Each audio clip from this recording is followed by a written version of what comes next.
are back. Indeed, we are. All right, let's get into it. There's been a rise in gay activity. What the? Hello? Wait, what? How did you know my glasses were fake? Wait, ICE is backing out of Minnesota? Our plan worked. Okay. What? Sorry, I was supposed to hold it in. Democracy has prevailed. We are so back. Guys, look, good news today. They're backing out of Minnesota. ICE is retreating. Democracy sometimes works. And the dictatorship, look, our glorious leader, our dear leader, wonderful, the rump, he doesn't always listen, but when he does, we appreciate it. So I'm glad that we got what we needed out of that. Let's get into it. Okay, so first of all, let's go through a little bit of timeline here.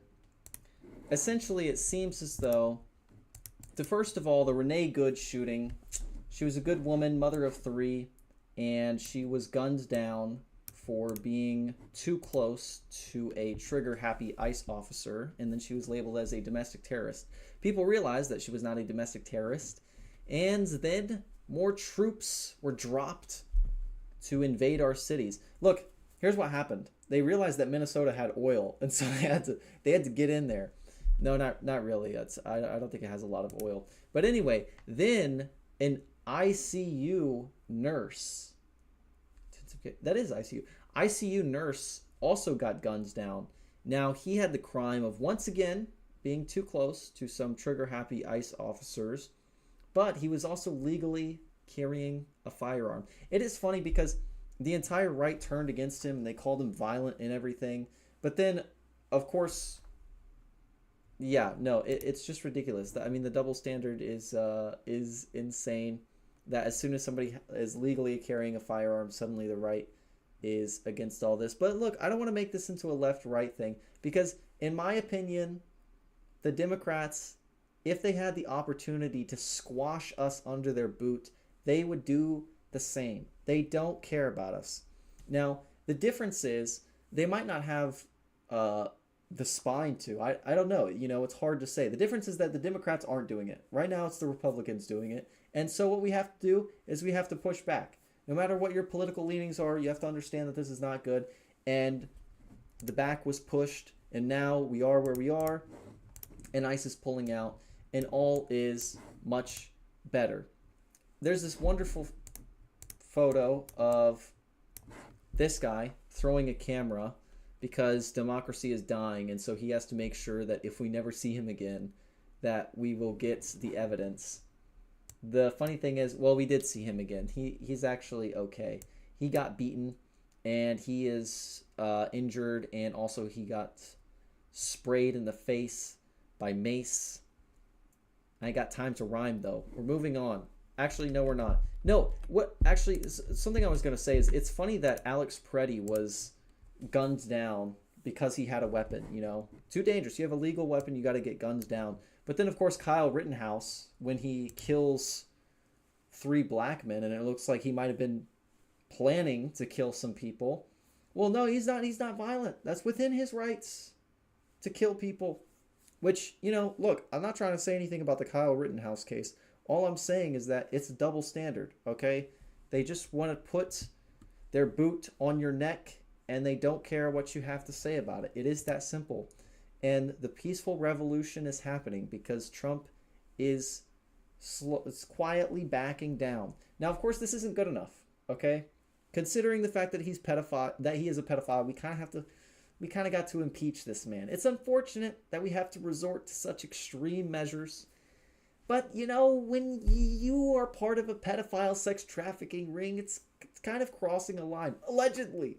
We don't know for sure. All we know is that he was part of the sex trafficking ring, and he did in fact engage in sexual activity illegally as per file 133216. That's all we know. You know, we don't know for sure. But yeah, it's ridiculous. All we know is that he sexually harasses the people that work for him, including people who are conservative that came out against him, but apparently they're part of the left wing mob, even though they're conservative. Okay, I'm done talking about Trump. I can only talk about him for so long. The wonderful, wonderful, our glorious leader, our glorious temper tantrum child presidents. All right, let's move on to some more good news. We're on a roll here. Okay, we've got some good news. Let's use it up while it lasts. Okay, the ice backing down was a step in the right direction. Now, is it going to be that way forever? Is ice always going to be so nice to us and just backing down whenever we feel like it? Probably not. We're probably going to have to employ more peaceful democratic measures. But yes, it is also tragic news because an ICU nurse had to die for this to happen. But this is often the cost of democracy. So, there's this cool news where basically AI is helping to sort out waste. Now, I obviously have mixed feelings on AI. I go back and forth. Not really. I'm very skeptical that AGI will be good for us. I don't necessarily think it will be.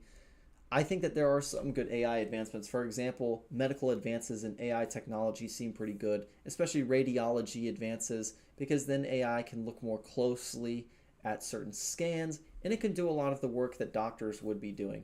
So, all in all, stuff like this can be good. The fact that it's scanning it, looking through trash, helping out, as long as it's increasing the effectiveness, that could be good, you know?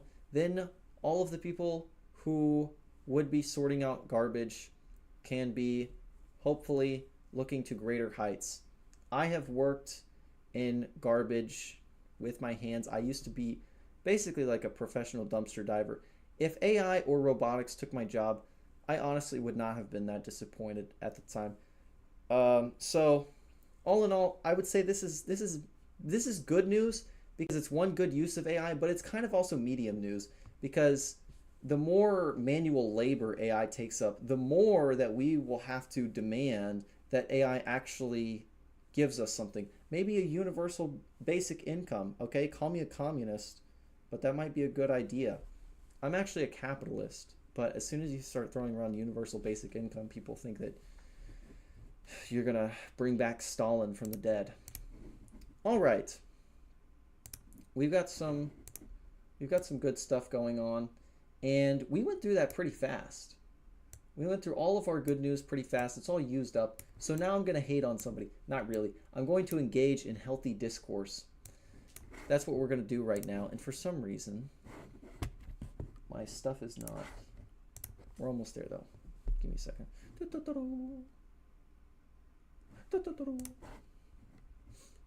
All right, this is the video. Oh, I'm going to have to put on the headphones.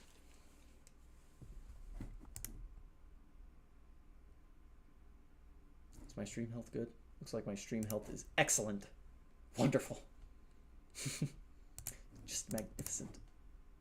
All right. And my microphone is working. Man, it seems like everything is working. This is a video where I'm good. I told somebody that I was going to do Singapore for Ray Wednesday this week, but I've decided against it. I'm just going to do the nationalism video. And, oh, I'm also going to talk about this. Look, some more good news. So I showed this on stream earlier, but I showed it as a picture instead of what it really is. And I also didn't talk about it that much. I just kind of showed the picture and then moved on. But I don't know why. I felt the need to go over it because, you know, what if I want to brag about myself on my own stream? You know, shoot me. Please don't. Ice might be... Okay, anyway. Let us not grow weary in doing good. For at the proper time, we will reap a harvest if we do not give up. So I just wanted to give that little bit of hopeful advice to end off the good news section. The thing is, I made this myself. I got the wood. It was about $6. It was not that expensive. Maybe it was $2. And then I just, you know, sanded this, put some polyurethane on it. I wood burned some of this stuff. Great stuff here. Very, very fantastic stuff. But all in all, oh, also, I guess I should say that I'm not a Christian. I did it for my mother. This was a gift to my mother. I took it back just for one day so I could show stream. But yes, no, actually, sorry. The point was not to brag about myself. I did work hard on this, but the main point was that I just like what it says, and I wanted to show you that it wasn't AI because I had a picture and it could have been AI. I'm sorry. Too long talking about that. We have to move on, okay? Everybody's getting antsy for the Johnny Harris video. You probably... You don't even know what the Johnny Harris video is. See, look, I had the Funk Singapore edit ready, but we're not talking about that. And we're good. This is the last thing that we're gonna do today. I'm sorry that Ray Wednesday's a little short today. I mean, it's gonna be pretty short every week. I used to stream like 20-ish hours, 20 to 30 hours a week. So I'm kind of glad to do these shorter streams, especially as I've got a lot going on in life. So, you know, the moral of the story is I don't want you guys watching me all day long. It seems like... Anyway, yeah. So get out there, have a life. Don't watch shorts all day long. Don't watch me all day long. Do your homework. If you want to watch Ray Wednesday, stop by, watch the whole thing. But don't make it your whole life. And it doesn't have to be your whole life because I don't do it for that long. Isn't that fun for everybody involved? We don't have to spend our whole lives on the internet, which I do not support. So that's why we're here for not that long. Let's move on. Johnny Harris, what do you have to say? Actually, sorry. So this is a response video to Johnny Harris. I should say that, I should make that clear. This is Brendan Miller. And what happened is Johnny Harris has a wonderful video on nationalism. I'm not even going to look it up. But Brendan Miller will introduce this video. So here we go. Let's let Brendan Miller do the intro, and then I'll come back. Okay, so this is a video where I'm going to be respectfully disagreeing with Johnny Harris. I know these videos are kind of common these days, but look, if you follow my channel, you'll know that I love concepts from source. So, okay, let's start. Is my OBS connected? Reconnecting. Reconnecting. And we're back. Our world is built on an idea. It's an idea so powerful that we fight and die for it. We draw our maps around it. It shapes our politics and forms the basis of our very identity, who we think we are. It's an idea so pervasive that you've probably never even stopped to notice how weird it is. Because here's the thing, this idea is completely made up. And even though it might feel like it's been around forever, it's actually newer than you think. That idea is called the nation.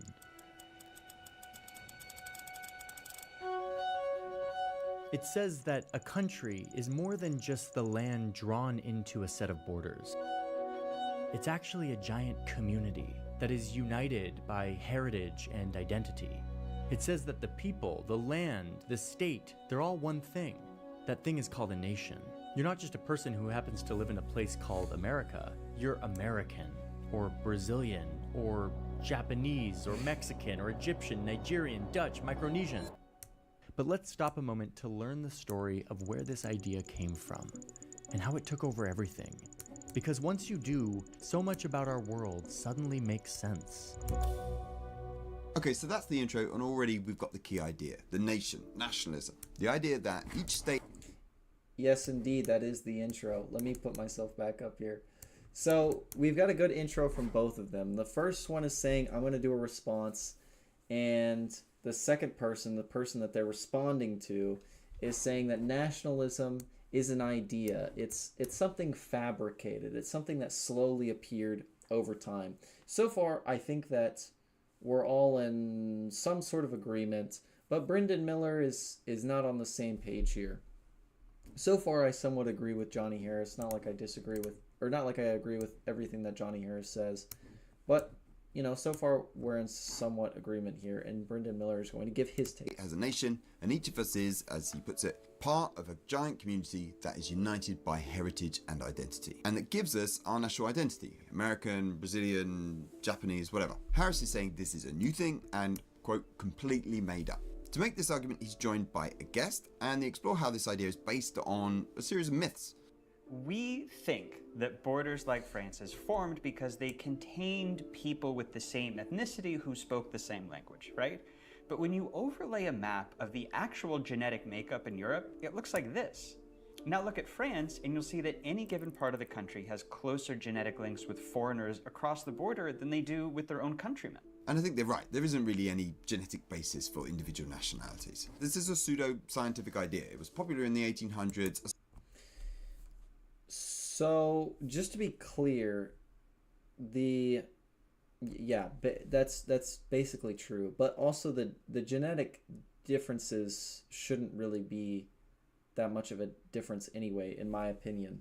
But anyway, let's Associated with lots of thinkers So far, we're largely on the same page here. that were popular with Hitler and the Nazis and people like that. But it's worth saying that not every supporter of national identity has seen it in these ethnic or racial terms. For example, in England, there's this famous poem by Daniel Defoe, a true-born Englishman, and he mocks this whole idea that there's some pure racial basis to being English, pointing out we are really all foreigners ourselves, the result of centuries of migration, Celts, Romans, Anglo-Saxons, Vikings, Normans. As he writes, fate jumbled them together, God knows how, whatever they were, they're true-born English now. And Yes, so this is something important to say, is that not only is fate what brought these people together, but also often war and treaties and different disputes are what created these borders. So it's not just about people saying, oh, there's an ethnicity here, or, oh, there's a genetic makeup here, and that's where these borders are drawn. Also, genetic makeup is not generally going to be that important, because if you're trying to define it by scientific terms, well, then we've only really been studying genetic makeup of people for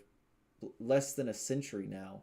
So it doesn't really make sense to say that these nations are here because of genetic makeup, because how would we even objectively define that anyway if we weren't studying it? Anyway, so yeah, genetic makeup is kind of out the window. But anyway, let's just keep he's going. not against being English. He even highlights the English nation's wit, wealth and courage. In other words, you don't need to believe that nations have some kind of pure ethnic ancestry to embrace a national identity. It's almost like there are different types of nationalism. Okay, so that's the first belief, and we can agree that's a myth, but then we get another. He's obviously setting up an argument here that there's, anyway. Okay, so countries aren't correlated with ethnicity, but what about, like, language? This is great. They look at this map of France showing all the different dialects and languages, explaining that only in this area did people speak anything like modern French. And I love the languages part of this video. It's wild to think that not too long ago, hardly anyone spoke the national language. There's a bit later on where they're talking about Italy, and they say that at the time of Italian unification, only 2.5% of Italians spoke Italian. I mean, that's crazy. Okay, so that's another belief. We can agree that one's a myth too. But again, not every country needs a common language to have a national identity. I mean, Canada has more than one. Wait, Switzerland. Switzerland. I love Switzerland. Johnny, you're obsessed with Switzerland. You're always making videos about Switzerland. And Switzerland is famous for having more than one language. It's got like... Yes, so, well, I don't even know to go into this. This is just a personal gripe that he has. He's saying that because Switzerland has different languages, then you can't really say that a country is irrelevant just based on the languages. There's more to a country than just the languages, but countries still exist. That's his argument, is that the idea of the nation is not just made up, it is based on things. And just because a country has different languages doesn't mean that you could throw that out the window. But let's 3, 4, I can't remember how many exactly, but there's a lot of languages in Switzerland, and that doesn't mean that Swiss people don't have a national identity. And even if we accept that language is important for national identity, which I actually do think is true, that doesn't mean that countries aren't real. Okay, I think we need to pause here and talk about the terms or language in this video because it's confusing. Okay, so Max has sufficiently convinced me that countries aren't real, that they're made up in our mind. Yeah, so that didn't take very long. So the funny thing here to note is that Johnny Harris, it's not as though he takes a lot of persuasion to change his views on things. And that's something very interesting about him. And that's something that I appreciate, even though I don't really watch his videos and I'm not a close follower of him. It seems as though he's ready to envelop himself in a topic and then learn from it and change his views. I appreciate that, and I also appreciate the fact that he's putting that on YouTube, because a lot of people claim to have some expertise or experience in something and act like just because they think that they're relevant or special, then they can say something on it. And I appreciate the fact that Johnny Harris is just like, I'm just going to learn about this thing. I don't know about this thing. This is how I feel about this thing. This is whatever. Because he's showing the process of learning itself rather than just acting like he's already learned everything. But anyway, let's continue on. So, also something else important to note is that there are So Brendan Miller, the guy who's criticizing this video, he has been going against some of the this guy. He has been going against some of the claims, but he hasn't brought home the main big picture thing.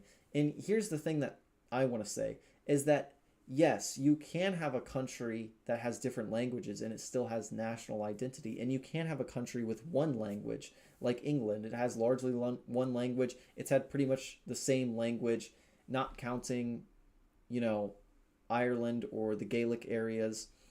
If you're not counting these areas, then yes, England has had one language. But it's important to note that no, the idea of the nation is not just based on language or genetics or other things. That's kind of the whole point of Johnny Harris and what he's saying, is that if it were all based on language, then we would just have nations that are one language and we would split it up into little languages. But instead we have some that have one and then we have some that have multiple. So anyway, let's continue on. So basically, I'm saying that Brendan Miller has not really fought with the points yet. Okay, so Max has sufficiently convinced me that countries aren't real, that they're made up in our minds, and that France was not a real country until recently. Okay, so first the word country. One way to understand country is sovereign state, member of the UN, has a foreign policy, that kind of thing. I actually think this is what most people think of when they think of the word country. And if that's what you mean by country, well then obviously countries have existed for ages, long before the 1800s, which is when Johnny Harris is saying that nationalism and national identity was invented. So I don't think he means that. I think he means a kind of new idea of a country, which is not just a state, but a state which has this nation inside it, right? A nation state. And obviously if nations are a new thing, then well, countries have to be a new thing. But even if we're defining countries in those terms and we're saying countries are new, that doesn't mean they aren't real. I mean, obviously nation states, countries are real. They're everywhere. Obsessed with the country of Switzerland. So it seems as though Johnny Harris has not said this, but I'll say it for him. What I believe is, and I'm blinding you with this white light, so let's... And actually now is how humans in nation states, countries are real. It's just going to be a blinding white light. So what's going on here is Johnny Harris has not outright said that the idea of the nation develops over time and it's sort of fuzzy, that one idea progresses to the next, and that's sort of how we got to the idea of the nation. But that is a very important concept. Something else that's important to know is that no, we do not necessarily define a country based on whether it's a member of the UN or something. And Brendan Miller knows this. And also, if you look at countries, there's maybe 198, maybe there's 208. And that's because it's very hard to define a country. There's very fuzzy borders. Some countries like China don't accept that Taiwan is a country for obvious reasons. Some countries like Israel don't accept that Palestine is a country. So there are some countries that do accept some countries that don't. Some countries that we kind of just know for a fact exist. Like we kind of know where America's borders are. There's not a whole lot of, well, not anymore because Trump is trying to expand them. But for the most part, we know where America's borders are. So the problem is you can have a country where you don't really know the borders. You can have a country where the languages are different. You can have a country where the ethnicities are different. You can have all of these fuzzy concepts. And it seems like the point that Johnny Harris is trying to bring up, but he's not really saying, is that what brings the societal cohesion together, what really defines the nation in your mind, is made up. Because it's not based on language. It's not based on anything well-defined. It's not based on whether you're a member of a union, or, sorry, member of the United Nations. It's just based on these, bro, I don't know why I just blank so much on stream. Whatever. Anyway, it's based on these concepts. So anyway, let's go back to the video. The problem is it seems like Brendan Miller is kind of talking past him here. And yeah, They're everywhere. Obsessed with the country of Switzerland. And Swiss... The concept invented the humans invented of all the different titles that Johnny Harris has used. And the one he's actually ended up, which is what it is right now, is how humans invented nationalism. But still, this is a bit confusing because just because something is new or invented doesn't mean it's false or untrue. I mean, there's lots of concepts or ideologies. I mean, all of them, socialism, liberalism, democracy, they all have a start. But it's not this quality of having a beginning that makes them true or false or not. I think it's the myths part which is most important. I think the model is people's belief in nationalism is based on okay, yes, that true or false or not. I think it's the myths part. That is the most important part, is that nationalism is based on myths. So it's somewhat funny that Brendan Miller is kind of trying to take down his argument that nationalism is made up, but then by taking down his argument, he's going with nationalism is based on myths. So, what are we doing here? If it's based on myths, then it sounds like it's largely made up. Or at least it sounds like it's not founded on something that's solid. But anyway, look, my larger point here is that it's funny because Johnny Harris, it doesn't seem like he has a good understanding of this entire subject as a whole. And then Brendan Miller comes in and it seems like he has a better understanding. But let me just say, look, I am going for a degree in international relations. Now, I've only taken one international relations class, and it was an intro to international relations class. I am by no means saying that I'm an expert on the subject. It would be hilarious if I released this and then somebody who did have a doctorate in international relations goes, oh, well, also this guy is wrong, because then you have Johnny Harris, he's wrong because he doesn't know what he's talking about. Then Brendan Miller, he's doing a little bit better, but he's not exactly getting his arguments across. Then I come along, then some doctor comes along. Look, the problem is the definition of nations has also changed dramatically over time. So this is what I want to go over, because the history of what a nation is has also changed. So traditionally, if you were a nation, it basically just meant that you could defend your borders. Because what would happen is, if I'm next to you and I'm your neighbor and I want more land, well then I'm just going to take it if I can. Traditionally, nations always like more land, and so if I can expand my country, then I will. So the problem is, you're only really a country if you could defend yourself, because otherwise I'm going in there.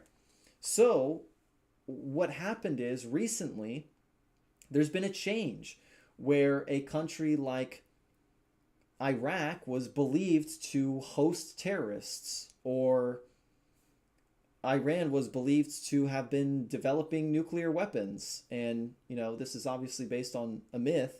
But the point is that because there's these ideas that a nation is not doing the right thing, then we can invade it. Which is somewhat funny, because now a nation is no longer defined on just whether it can defend itself, but everybody can agree that, oh, this nation... Well, actually, you know what? Here's the even more, like, it was more so accepted, right? So as time progresses, there's different ideas of what a nation could be. And one easy way to say, for example, what a government could be, because there's always more to this. Look, they're both scratching at the surface layer, and I'm just going to scratch at the surface layer a little bit more. I'm not saying that I'm an expert. I'm just saying that there's more to be said on this subject. So I'm going to go over how you could take this even further, because what really can define a nation is, can I kill people in my own nation? For example, let's say that I am the king of England. If I can kill somebody in my own nation for anything I want, if I could kill people there and nobody invades me, then I kind of know that I'm my own nation. I know that I'm sovereign. And sovereignty is an important concept, because it means that I have control over my own borders, right? It means that I can do what I want within my borders.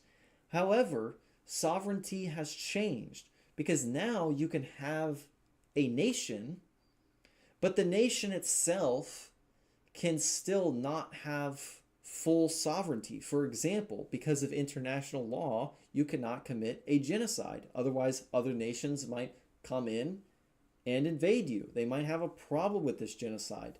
Now, of course, the United Nations is not exactly good at its job of preventing genocide, which was one of the main reasons that it was started. So if you commit a genocide, there's really kind of a low chance that you're going to be invaded.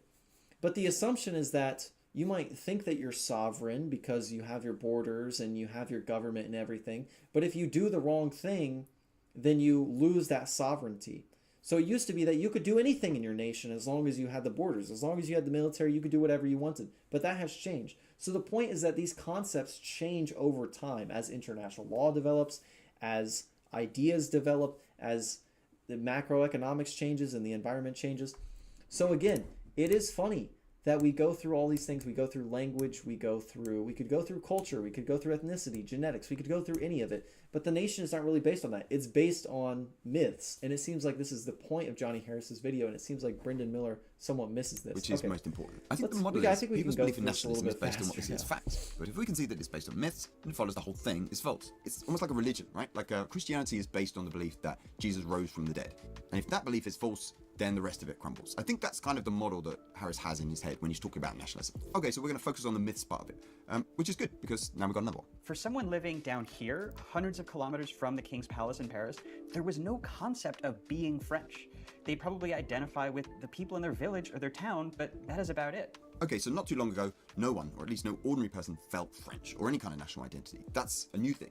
So then Harris goes on to tell the story of how that national identity started and how it spread in France. It's a story about the French Revolution, Napoleon's wars, urbanization, mass media, railways, and there's a solid basis in history for this account. You've got famous thinkers like Ernest Gellner making this argument. He said, nationalism is not the awakening of nations to self-consciousness, it invents nations where they do not exist. Benedict Anderson is another famous thinker on this subject. He famously called nations imagined communities. And the broad thrust of this story, I'm not going to disagree with. And this list of factors about how it spread in the 1800s, it's good. It's a good list. Now, I do have a few quibbles. It's not the main thing I'm here for, but I don't know, it's my video. So first, There was no concept of being French. now I'm not an academic historian, but the idea that no one but elites had any conception of national identity before the French Revolution, I mean, this really is overstatement. It's a bit difficult because commoners, peasants, didn't leave lots of records, and obviously the story varies between countries. But certainly in England, it's not hard to find evidence that long before 1800 and the French Revolution, ordinary people had some sense of English national identity. According to this medieval historian, as early as England's war with France in the 1300s, there was an English national identity emerging. Sermons in church, proclamations in the marketplace, all talking about the English nation. There were popular anti-French songs, chronicles, poems. Then in the late 1500s, you got Shakespeare. I mean, Shakespeare's always going on about England. And upon this charge, cry God for Harry, England, and St. George! I mean, there's just lots of examples of this. As early as 900s, you've got coins that say King of the English. In the 1600s, the idea of freeborn Englishmen was a phrase used by the Levellers, a populist political movement. Actually, wait there a minute. Look, got it on detail. This is merch. I don't have any merch. Okay, so there's a historical debate about when this started, but everyone agrees that it started off weak and it grew over time. Next. Countries are a new So this is actually a very good point from Brendan Miller. He kind of fact checks him. He brings up the history of it. This I don't really have a problem with.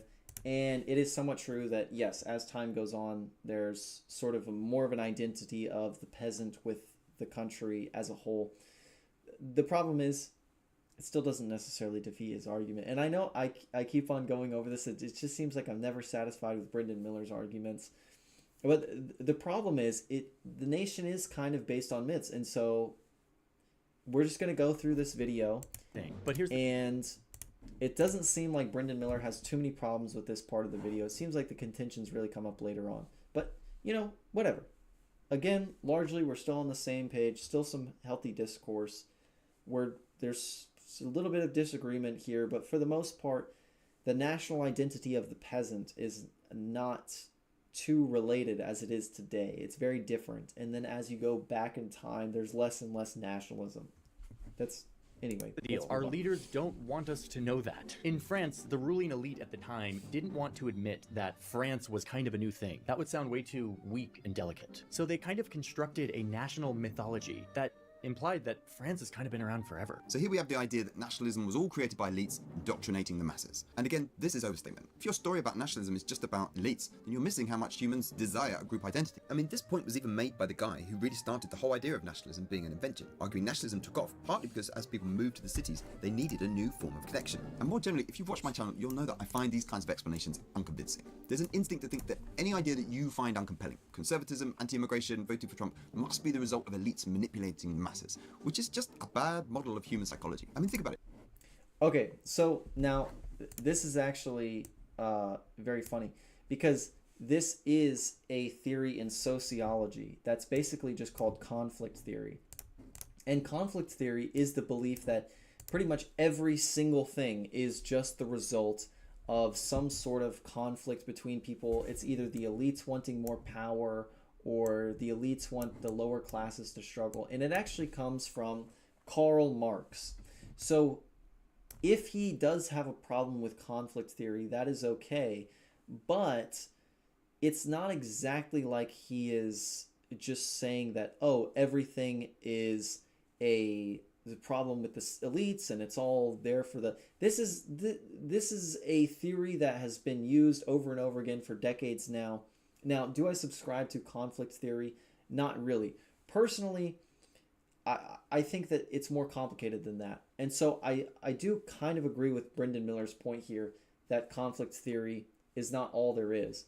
But it's also important to note that, he's contending with very large ideas here. So, he has to tread carefully. But you know what? I agree with him. But yeah, there's more nuance. Now, something I will say is that there are the big three theories. There's conflict theory, there is functionalist theory, and then there is, in sociology, there is interactionalism. That one's not as important because that's more so for individuals.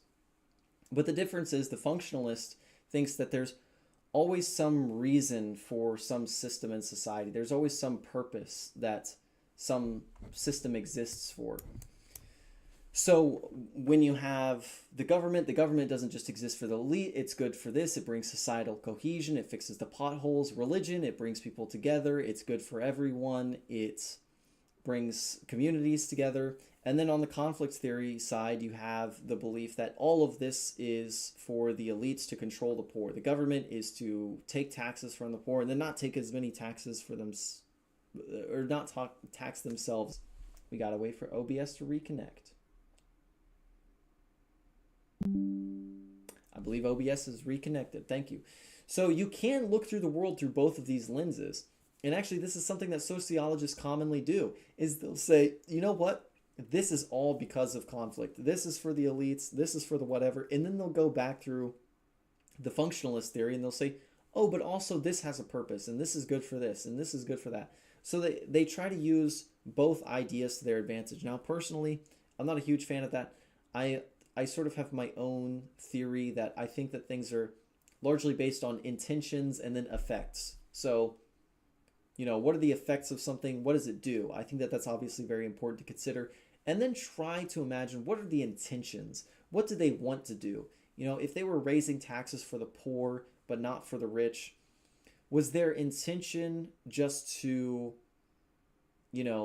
was the intention for the elites just to make it easier for themselves? And then also, what are the effects of this? Because if the effects are that society is better off as a whole, then, whatever. Now, the thing is, society is not better off if you raise taxes for the poor and then lower it for the rich. And we kind of know this, that in the end, it works backwards for the economy. That's a whole nother topic. But anyway, it's important to note that, I feel like Brendan Miller is kind of hating here a little bit, but there's more to this, all right? It's not like this is some very low-level, idiot theory, conflict theory. This is something that people use. If it was so easy for elites to manipulate nationalist feeling, the British wouldn't have had so many problems in Ireland, India, and many other places in their empire. Irish freedom! And finally, in the use of the word fake, or made up in our minds, is this idea that there's no... Okay, wait, sorry, I have to go back. If it was so easy for elites to manipulate nationalist feeling, the British wouldn't have had so many problems in Ireland, India, and many other places in their empire. Okay, sorry, right, I forgot about this part. This part is somewhat ridiculous because he's saying it... He's saying it wouldn't... Britain would have easily colonized other places if they could just take over and then control them with elite subjugation. Okay, the problem is they kind of did. They colonized nearly 1/3 of the world. So yes, in many ways, they could use these very simple ideas and they could use these very simple topics to just enact their will upon the world. They were convincing society of these myths, and then it worked for a very long time. The Dutch East India Company, one of the largest companies in all of human history, was basically based on this lie that he's talking about. So he's saying, oh, it would have been really easy for Britain to take over India, and they never would have had any problems. That's not what he's saying, okay? He's saying that they could take over India, and they did, just with a few lies, really, and then a lot of force to back it up. You really bring along this whole myth. So yes, and then on the flip side of that, yeah, it's just there's problems with using India as an example because that example could go both ways. Anyway, back to the video. Respectfully disagreeing. And finally, in the use of the word fake or made up in our minds, is this idea that there's no substance to this national myth at all. Like, there's no real things to base it on. And I think that's wrong. I mean, there were a people called the English. It's there on the coins, poems, plays that we've been looking at. There was a common language from at least the 1300s. And there is a regular presence on a geographical area. There's nothing going on here. Nationalism is the project of taking those real things and weaving them into something stronger. There's selection, exaggeration, but to say it's fake, I think, is misleading. There's actually a bit of a fashion at the moment for people describing concepts that they want to pick apart as myths, and I think it's confusing for people. One way to explain what's going on is to think of units of time. So hours, minutes, yeah, so far these points are pretty good. Okay. seconds, these are basically arbitrary. They're made up in our minds. Whereas years or days are based on something real, something natural. It's the spinning of the Earth and the Earth going around the sun. Like, it doesn't matter where the culture is in the world, they're probably going to come up with these concepts of day and year. So you've got arbitrary invention and natural concept. Okay, but now think of the month, right? The month is somewhat arbitrary, right? Some months are slightly shorter, longer. It's sort of all made up. But they are based on something real, the lunar cycle. So months are kind of a mix. And I think Harris is saying that nations are completely arbitrary, just made up of nothing. And on the other hand, you have these kind of primordialists, people that believe that nations are, right, with these concepts of the lunar cycle. So months are kind of a mix. Okay, right. So let's go over this. So he's saying that there is a natural cycle here, and you've got these wonderful months, hours, whatever on one end. You've got, all right, here we go. You've got this over here. And this is arbitrary, the hours and minutes. And then you've got this over here, which is based on the natural concept. The problem is this natural concept that we're going to put in quotes here is not all too natural, because when you really think about it, these years and days could also be considered arbitrary, and months could be considered arbitrary, because years are not always 365 days. Sometimes there's 366 days because the Earth's tilt is slightly off. And days are just based on the revolution of the Earth, which, yes, this may seem like an objective concept, but days also change over the course of the year. The time of the days change. And then as the axial tilt goes about, the days are ever so slightly different. So the way that the sun rotates is different. So it's just funny to say that these things are based on, natural concepts, and they aren't based on natural concepts. But the problem is, it's not like they're objective. It's things that we've decided to be useful. So this is the main contention of the video that we're getting into now, finally, is that it's not exactly that everything is made up or everything is somewhat real. It is a mixture of the two, okay? So, if I really wanted to, I could pull this over here and say that, yes, these natural concepts like the years and days, they're also somewhat arbitrary. But you know what? That's not even the main point. The main point is that it is all somewhat arbitrary, but the point is we have to decide how useful it is, right? Because if a month is somewhat arbitrary, it's in the middle, but it's not useful, then maybe we shouldn't use the month. And to go further than that, if the concept of a month is in fact harmful, then we definitely shouldn't be using it. So now we're getting into the main dispute of the video is, yes, the concept of the nation is based on a few things, but for the most part, it could be arbitrary. So then, is the concept of the nation useful? My nightlight is turning on. Get that out of here. This is the real problem with the video. All right, so, the idea of the nation is somewhat arbitrary. We can kind of agree on that. Now, is the idea of the nation useful? Is it harmful? And I think Harris is saying that nations are completely arbitrary, just made up of nothing. And on the other hand, you have these kind of primordialists, people that believe that nations have been there from time immemorial, that there's nothing invented or constructed about them at all. And yeah, I think there's something of a mix. Okay, so there's the quibbles. I think at this point it'd be good to sum up where we got to. Okay, nationalism, each state has a nation, it's new, it's based on these myths, nations have a genetic basis, nations have always had a common language, and nations have always existed. Whereas we can agree, with a few quibbles, that they developed over time. Okay, so at this point, we kind of switch gear. Crazy about this is once you start to really get your head around the national myth, you kind of see it everywhere. And you start to see how much it has influenced our modern history, identities that have led to war and conflict all over the world. So let's go back to Europe really quick and look at a few more, like Germany. We've got to Germany. We know what's coming up. Okay, Harris goes on to tell the story about how in the 1800s, nationalism helped unite Germany, also united Italy, and then after the First World War, it was really influential in shaping the new map of Europe. The winners got together and redrew the entire map around the national idea. One nation for one people. The idea is that this would kind of create peace, because if one people were just in these boundaries, then there'd be no need to fight wars, right? 1 second. All right, we're chilling. Amazing. Wrong. This is an important point. Nationalism, as it's usually understood, is more than just a sense of national identity. It's actually a political project. And this idea of one nation for one people, it shaped the borders of many of the countries you see today. Harris is right that this idea of nationalism, that every nation should have its own state, it can cause conflict. I mean, he could have also talked about the problem of endless minorities. For example, in Ireland, you had a region where everyone was mostly Catholic, but you had a minority of Protestants in Ulster in the northeast. And the Protestants, because they were a minority, feared being in an independent island. So the British decided to make a new border, create Northern Ireland to let Protestants be the majority in their own country. Both sides get national self-determination. Great. But now you've got a new minority. Catholics, who used to be the majority, are now a new minority inside the bigger country. And then what do? Do they get a new country inside Northern Ireland? And what do you do about the Protestants inside that new country?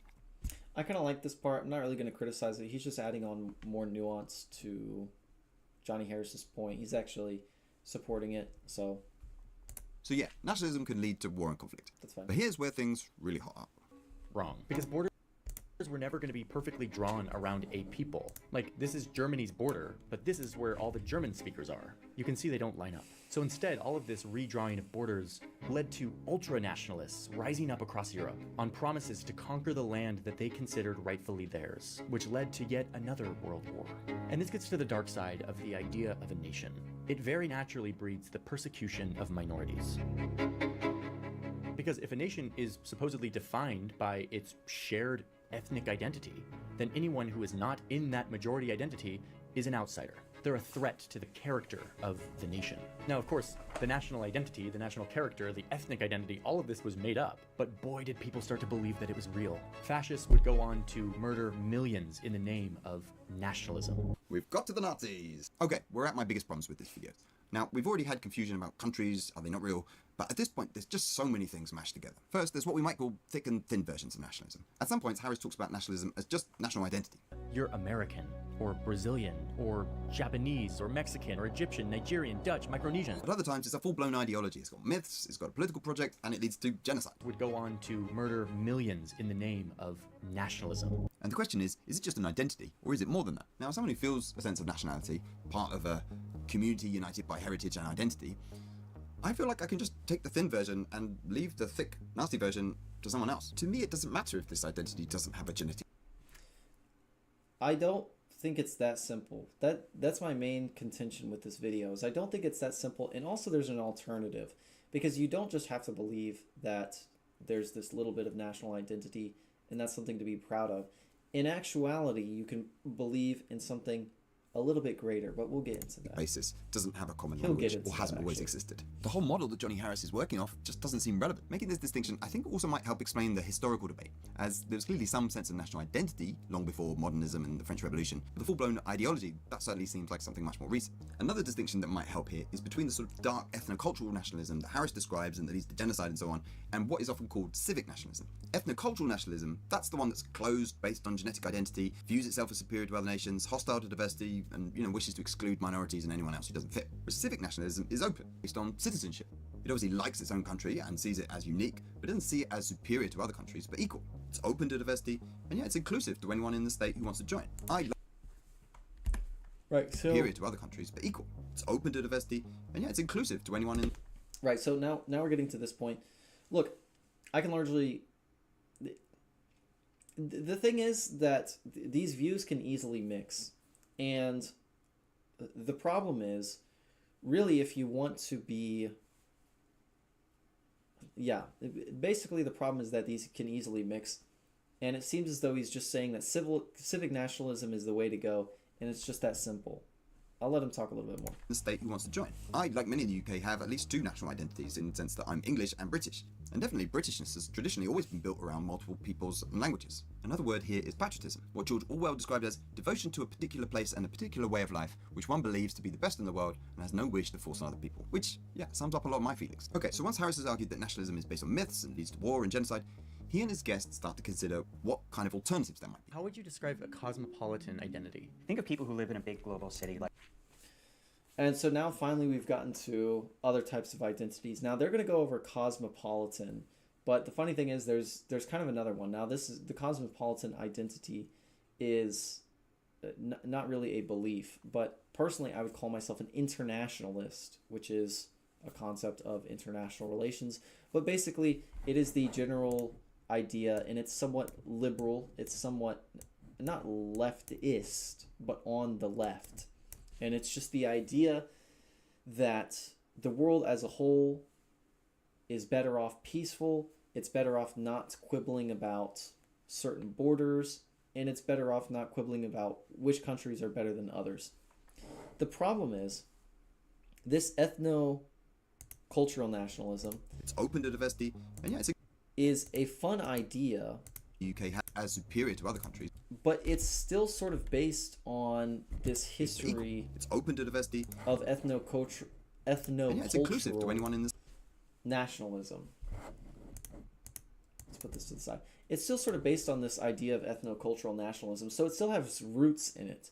And so the interesting thing is this is almost like how, countries will take land, and then after they've taken land, they'll set the borders, and they'll say, oh, we'll make the United Nations, and now everybody will be happy. We'll set the borders as they are.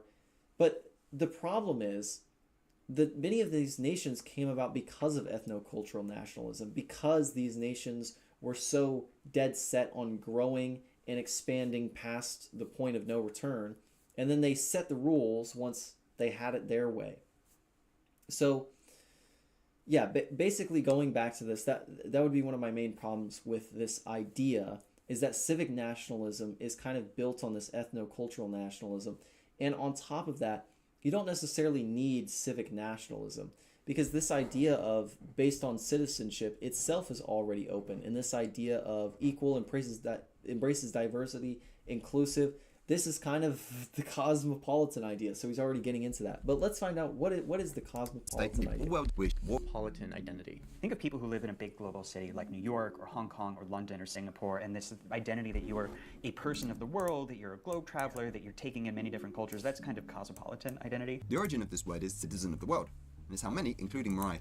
So, right, my main problem with the Cultures, that's kind of cosmopolitan cosmopolitan identity. The origin of this word. My main problem with the cosmopolitan identity is it's not really based on, see, right here it says that it's based on all human beings are members of a single community. The thing to note here is that a lot of self-proclaimed cosmopolitans, a lot of the elitist cosmopolitans are more so focused on just traveling the world and then draining certain cities of their resources and then leaving them with nothing left over. So, for example, Jeffrey Bezos going to Venice and then imbuing or trying to imbue all of this corruption in the city and basically just buy out the city. Now, it is a wonderful city, but because he's just trying to buy it out, in many ways, people say that he's making it worse. And then as soon as maybe he gets taxed or as soon as he is reprimanded in some way, then he just leaves. And he leaves all the problems behind. The problem is that if you're talking about the elites using this cosmopolitan idea, then they're just using it to drain different areas of their resources. And then the cosmopolitan idea no longer comes from a well-intentioned trying to make sure that everybody has what they need and everything is equal and, whatever else. Really, it's just about draining any area of its resources and, oh, I like going over here, I'm going over here. All right, cool. Glad we addressed that. So that is the problem with the cosmopolitan identity. It's not really based on other people having what they should have or world equality. It's just based on, oh, I get to go wherever I want. World. And it's how many, including Mariah Carey, identify. Personally, I'm drawn to this. I like the idea of being in a worldwide community. But this doesn't negate my other identities, right? Like, I still feel affection for being British and English. Also, once you start thinking of it as a political system rather than just an identity, it's not quite so simple. Cosmopolitanism implies a world government, right? Dissolving. Sort of. So something interesting to note is that there's not a lot of good conversations about dissolving all borders because nobody really knows what that would be like. Nobody really understands how that would work. The problem is it's not really a good idea to dissolve all borders because even something as simple as taxes would be a complete nightmare if you can always travel to different places and it's like who and why are we even taxing you? How are we taxing you? And again, that's another problem with the elites is that they travel from place to place to basically just avoid taxes and not pay them. So, in actuality, the idea of cosmopolitan being associated with no borders, I think is a little bit simplistic. First of all, again, I'm not a cosmopolitan. I'm an internationalist, which doesn't just mean that there's like one giant world government. Basically, what I'm interested in is maybe the United Nations can actually do its job. Maybe the United Nations can actually stop genocide if it needs to. Maybe the United Nations can actually help stop conflicts like the Russia-Ukraine war. And the fact that we are letting nationalism get in the way of that is a problem, right? If, for example, a state like New York was watching California rip itself apart, and then it says, oh, you know, maybe we should intervene, maybe we shouldn't, maybe we should go to California for oil because that would be good for us. Maybe we should go to California because then we can take some territory or land. That would be ridiculous, right? That would be ridiculous. The idea is, yes, there is an identity of New Yorkers, right? But that's not so nationalist that they just exclude Californians, okay? They understand that there is their state of New York, and many of them will understand, hey, I want to make my state of New York better, or I want to make my city better, or I want to make my school better. So yes, there's layers to it, but really the internationalist, okay, myself, we say that there's an alternative. Instead of stopping at the nation, you can go one level above and say, you know what, let's go to internationalism. So that is the idea, is that if California is under trouble, then New York will help. And not because of some arbitrary reasons like ethnicity or language or any other reason, but just because they're human beings. And then if we go the other direction, like for example, a Canadian territory like the Northwestern Territories, if something were to happen there, then hopefully New York wouldn't say, oh, well, they're Canada. You know, we don't get involved in that because they're Canada. The internationalist would say, you know what? We do help out the Northwestern Territories because they're human beings. This is the internationalist perspective. This is the alternative to nationalism. Now I'm going to let this video play out. National borders, some big world system. And as a liberal who's I'll probably add on, worried but about power all in one it. place, that's kind of worrying. I feel like we'd want power divided and closer to the voters. So I expect dissolving national borders, some big world system. And as a liberal who's worried about power all in one place, that's kind of worrying. Yes, this is a good point, okay? Maybe you don't want one world government, right? But again, there's more nuance to this conversation than one world government, okay? Maybe we could have a little bit of humanitarian help and something better than the United Nations. That's really an important conversation to have. You don't have to go one way or the other. I feel like we'd want power divided and closer to the voters. So I expect we'd want to break up the big system into smaller political units, a kind of federalism, a kind of country system. I mean, doesn't it sound quite similar to what we've got now? Especially when you start to consider that people in... No. But again, I respectfully disagree, you know? What Brendan Miller is doing here... Brendan Miller? Yes. What Brendan Miller is doing here is fine. You know, he's adding a little bit of nuance to what Johnny Harris is saying. That's fine. I'm trying to add a little bit of nuance on top of that. I hope I'm doing a good job. But basically, I'm just saying that, you know, you don't have to be totally committed to your nation, but you also don't have to be totally committed to one world government. Okay, we can be committed to universal human rights. That is fundamentally what I believe in. All right, cool. These little political units would start forming group identities and sense of attachment, especially if there was some kind of conflict with the one next door. I just feel like we'd be back where we started. What else do you think exists out there that could replace this? And does the nation ever go away, or does it just get watered down and become less salient over time? There are lots of places that you can get your sense of identity and your sense of community from. I mean, I think there are people who find that in religion. You can find that in your... Wait. Religion? You think religion would be a more peaceful form of... I don't think religion is necessarily a more peaceful form of identity. I'm guessing you've heard of the wars of religion, the Crusades, conflict between Protestants and Catholics. And may the Christian Lord guide my hand. Not just the Crusades, by the way. There's more religious wars than just the Crusades. But okay. Look, this is the big problem with this video. Harris talks about finding a more enlightened form of identity because he thinks that nationalism necessarily leads to war and conflict and genocide, and it's based on myths and it's fake. It was all made up in the 1800s. And if we could just switch to something better, then we wouldn't have these problems. But any form of identity you pick, people will form in-groups and out-groups. That's just a psychological fact of life. And you end up with all the same potential problems.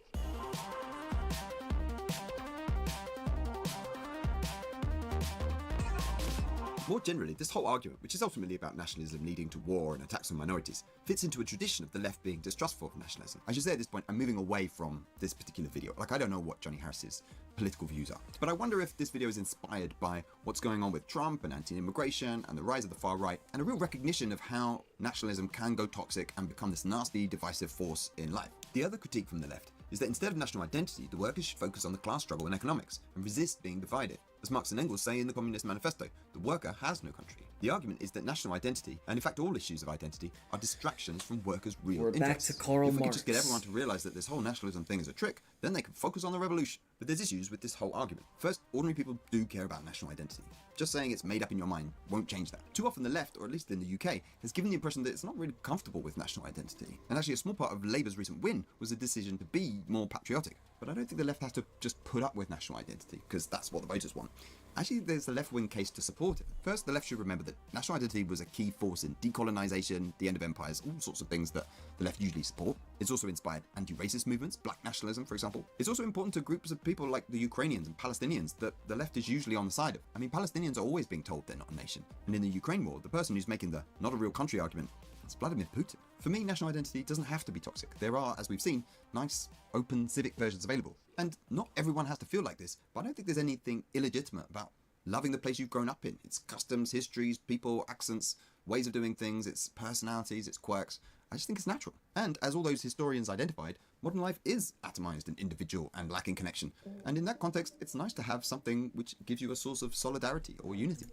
To be fair, you could get that in community. And also, to be fair, if you wanted something higher, then you could get that from internationalism or believing in universal human rights or something along those lines. So, again, that's all I'm trying to do, is just add a little bit of nuance and say that you don't have to stop at nationalism and then go to be a cosmopolitan where you're traveling the world.